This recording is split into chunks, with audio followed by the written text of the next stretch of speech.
25 जून 1975 का वो दिन जब इंदिरा गांधी के द्वारा इमरजेंसी की घोषणा की गई थी, इसे आज भी भारत के इतिहास का सबसे काला दिन माना जाता है। इस दौरान 21 महीनों तक इंदिरा गांधी ने पूरे भारत पर अपने अकेले का राज चलाया और ऐसा कहा जाता है कि इमरजेंसी के समय का फायदा उठाकर उन्होंने भारत के कानून को जड़ से कमजोर कर दिया। लेकिन भारत पर ऐसी भी क्या संकट आ गई थी कि इंदिरा गांधी को इमरजेंसी लगानी पड़ी, और इसके पीछे उनका मकसद खुद को और पार्टी को ही फायदा पहुंचाना था। तो इमरजेंसी हटने के तुरंत बाद इलेक्शन क्यों कराए गए? इन सभी सवालों का जवाब आपको आगे इसी वीडियो में ही मिलने वाले हैं। तो दोस्तों, साल 1966 में जब उस टाइम के प्राइम मिनिस्टर लाल बहादुर शास्त्री की अचानक मौत हो जाती है, तब इंदिरा गांधी भारत की नई प्राइम मिनिस्टर बनती हैं। और फिर अगले ही साल 1967 में हुए जनरल इलेक्शन में जीत के साथ वो जनता का भी विश्वास हासिल कर लेती है। भारत का गरीब तबका अपनी नई प्राइम मिनिस्टर से उम्मीद लगाए बैठा था और इंदिरा गांधी भी उनसे गरीबी हटाने के बड़े बड़े वादे करती हैं। साल 1967 में इंदिरा गांधी की सरकार भारत के टॉप 14 बैंकों को नेशनलाइज कर देती है ताकि उन बैंकों के छोटे छोटे ब्रांचेस को शहरों और गाँवों में भी खोला जा सके। और इस कदम से छोटे इंडस्ट्रीज, बिजनेसेस और गरीब किसानों को बैंक से लोन लेने में आसानी हो सके।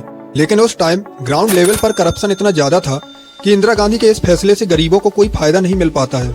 ऊपर से जीआरडी टाटा और जीआरडी बिरला जैसे बड़े उद्योगपति इंदिरा गांधी सरकार पर भड़क उठते हैं, क्योंकि उन लोगों ने इन प्राइवेट बैंकों में काफी इन्वेस्ट किए हुए था, जो कि अचानक से सब डूब जाता है। इन्हीं बैंक्स के शेयर होल्डर्स में से एक आरसी कूपर सरकार के इस फैसले के विरोध में सुप्रीम कोर्ट चले जाते हैं, जहां उनकी जीत होती है और सुप्रीम कोर्ट बैंक्स को नेशनलाइज करने के सरकारी फैसले को अनफेयर बताकर खारिज कर देती है। लेकिन इंदिरा गांधी की सरकार को यह फैसला इतना नामंजूर था कि वो कोर्ट के खिलाफ जंग में उतर जाती है। इंदिरा अगले ही साल भारत के कानून में एक बदलाव करती है और कोर्ट के फैसले को पलटकर रख देती है। इस बदलाव को 25th अमेंडमेंट का नाम दिया गया है। इसके जरिए इंदिरा गांधी सरकार सुप्रीम कोर्ट की पावर को काफी कम कर देती है।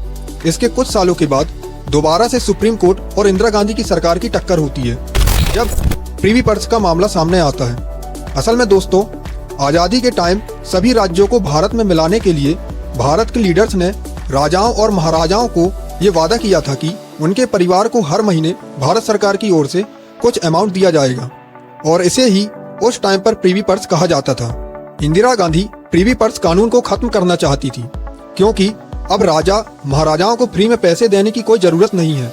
इसके लिए उनकी सरकार एक बिल लेकर आती है, लेकिन बहुमत न होने की वजह से उनका ये बिल राज्यसभा में पास नहीं हो पाता है। यहाँ पर भी अपनी बात मनवाने के लिए इंदिरा गांधी सरकार अपना दिमाग चलाती है और ये घोषणा करती है कि ये रूलिंग फैमिलीज यानी कि राजा महाराजा की फैमिली को रिकॉग्नाइज ही नहीं किया जाएगा। यानी कि अब ना कोई रूलिंग फैमिलीज होगी और ना ही उन्हें कोई प्रिवी पर्स देने की कोई जरूरत पड़ेगी। इस बात से ये मामला सुप्रीम कोर्ट चला गया, जहाँ सुप्रीम कोर्ट सरकार के इस फैसले को गैर कानूनी करार देती है।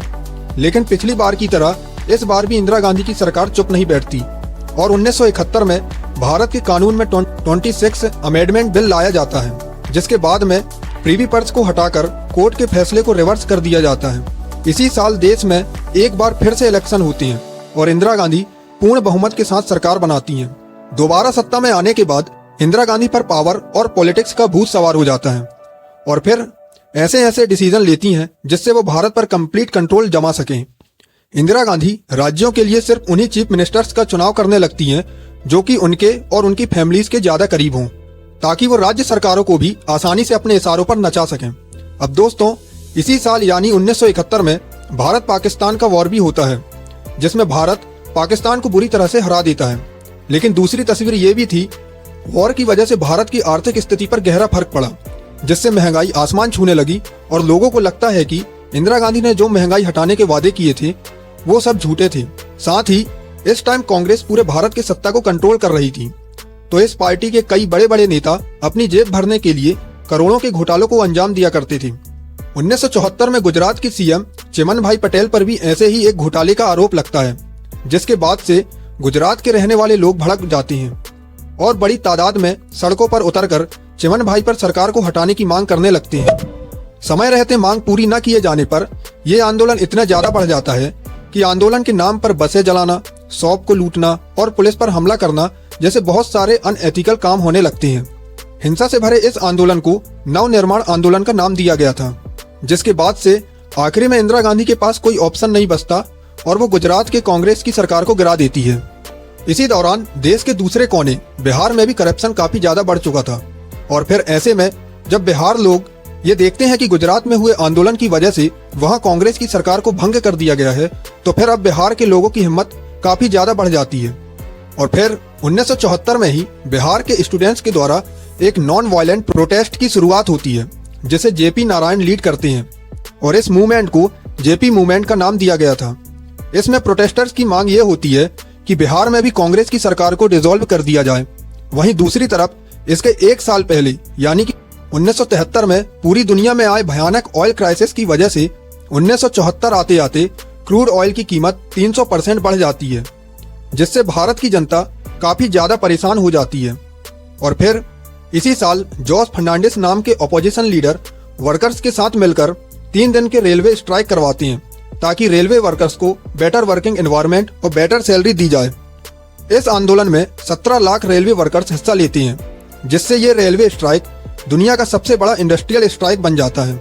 लेकिन इंदिरा गांधी की सरकार ना तो बिहार में कुछ कदम उठाती है, ना तो तेल की बढ़ती कीमतों पर ध्यान देती है, और यहाँ तक कि रेलवे वर्कर्स की मांग को अनसुना कर दिया जाता है।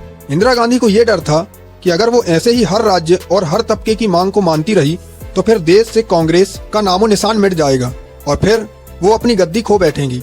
इसीलिए इस बार इंदिरा गांधी पूरी सख्ती से इन चुनौतियों का सामना करती है और ऐसे सभी प्रोटेस्ट को एंटी नेशनलिस्ट मूवमेंट कहकर संबोधित करती है।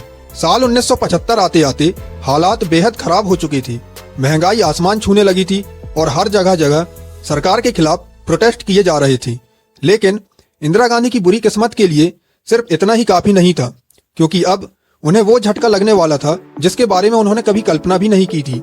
मार्च 1975 में इलाहाबाद हाई कोर्ट का ये फैसला आता है कि इंदिरा गांधी को प्राइम मिनिस्टर के पद से हटा दिया जाए।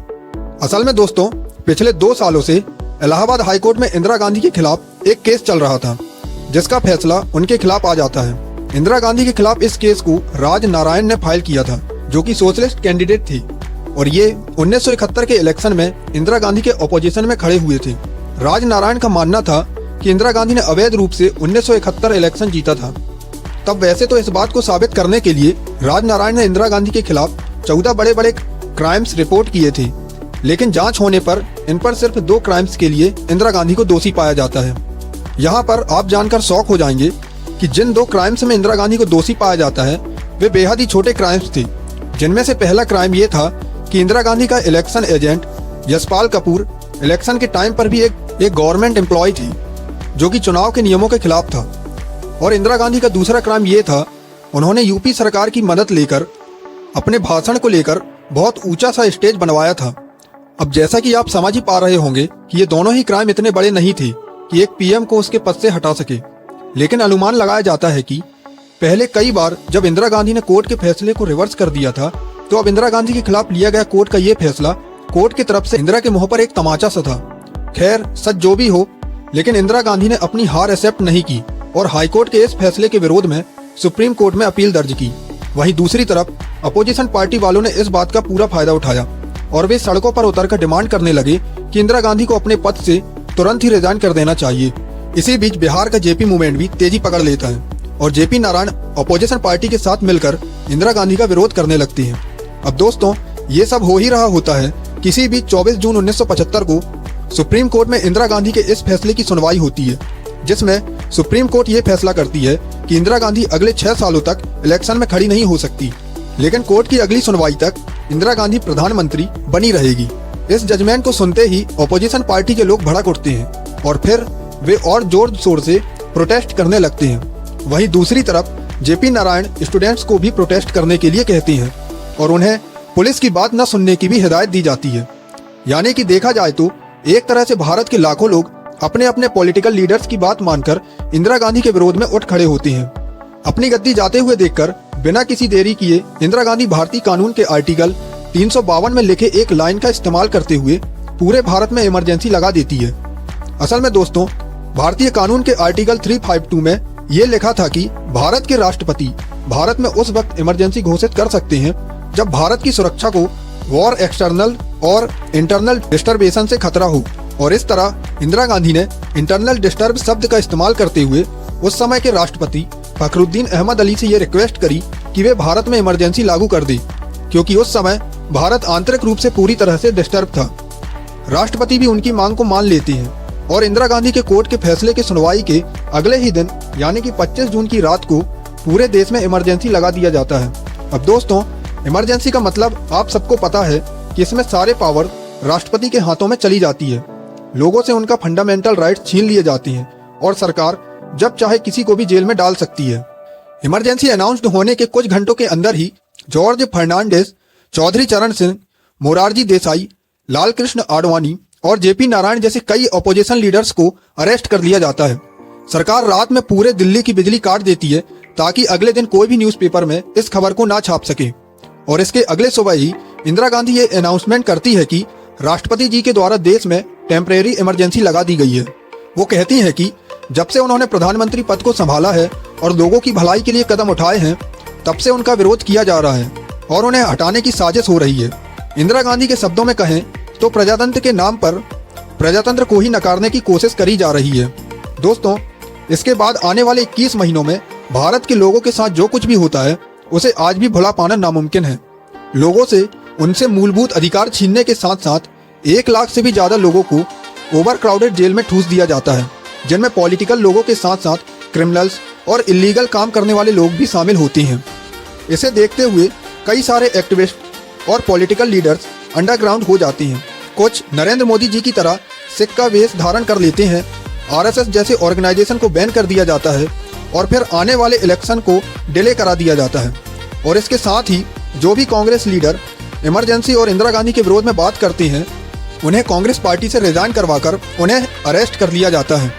इसी वजह से चारों तरफ इंदिरा गांधी का डर सा फैल जाता है और अब कोई भी उनके खिलाफ बोलने की हिम्मत नहीं करता है। ऐसे में कुछ लोगों को इमरजेंसी बहुत पसंद भी आती है, क्योंकि इंदिरा गांधी के द्वारा इतनी सख्ती से कदम उठाए जाने की वजह से सभी सरकारी कर्मचारी जेल जाने के डर से ठीक से काम करने लगते हैं। भारत में करप्शन काफी कम होने लगता है। ऊपर से ज्यादातर क्रिमिनल्स को इंदिरा गांधी ने पहले से ही अरेस्ट करवा दिया था, जिससे क्राइम्स रेट भी काफी कम हो जाते हैं।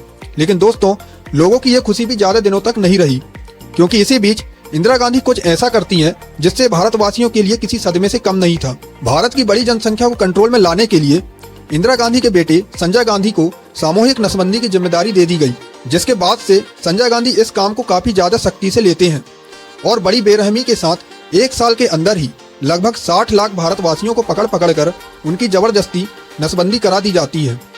अब हालांकि उस टाइम पर भारत में मेडिकल सुविधाएं ज्यादा नहीं थी, इसलिए ये नसबंदी कैंप में ही होती थी, जो कि काफी ज्यादा अनहाइजेनिक थे।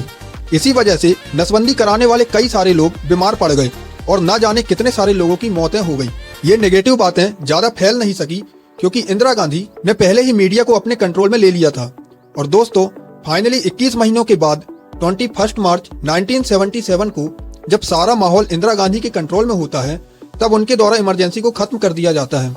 सभी पॉलिटिकल लीडर्स जेल से आजाद हो जाते हैं और फिर फ्रेश इलेक्शन कंडक्ट करवाए जाते हैं, जिसमें इंदिरा गांधी और उनके बेटे संजय गांधी दोनों ही अपनी सीट्स पर हार जाते हैं। और फिर सभी मेजर अपोजिशन पार्टी को मिलाकर बनी जनता पार्टी पहली बार पावर में आती है और इस तरह से देश के अगले प्राइम मिनिस्टर मोरारजी देसाई बनते हैं। और दोस्तों, हाँ, ये वही जनता पार्टी है जिससे बाद में अलग होकर भारतीय जनता पार्टी यानी कि बीजेपी बनती है। लेकिन अभी भी ये सवाल यही है कि जब इंदिरा गांधी के हाथों में पूरी पावर थी, तो उन्होंने इमरजेंसी को खत्म करके इलेक्शन को क्यों करवाई? इसके दोस्तों 2 पॉसिबल जवाब सामने निकल कर आते हैं। पहला तो ये कि इंदिरा गांधी को शायद ये लगा कि जनता उनके सपोर्ट में है, इसलिए वो दोबारा से आसानी से चुनाव जीत जाएंगे और इमरजेंसी को लेकर उनकी छवि पर लगा दाग भी धुल जाएगा। वहीं दूसरी ओर कुछ लोग ये भी मानते हैं कि संजय गांधी उस टाइम पर कुछ ज्यादा ही मनमानी करने लगी थी, तो इंदिरा गांधी को ये लगा होगा कि कहीं संजय गांधी उन्हें साइड करके खुद पूरे देश को अपने हाथ में न ले लें। अब दोस्तों, इमरजेंसी के पीछे का कारण जो कुछ भी हो, लेकिन इंदिरा गांधी के अकॉर्डिंगली इमरजेंसी को जेपी मूवमेंट को खत्म करने के लिए लगाई गई थी।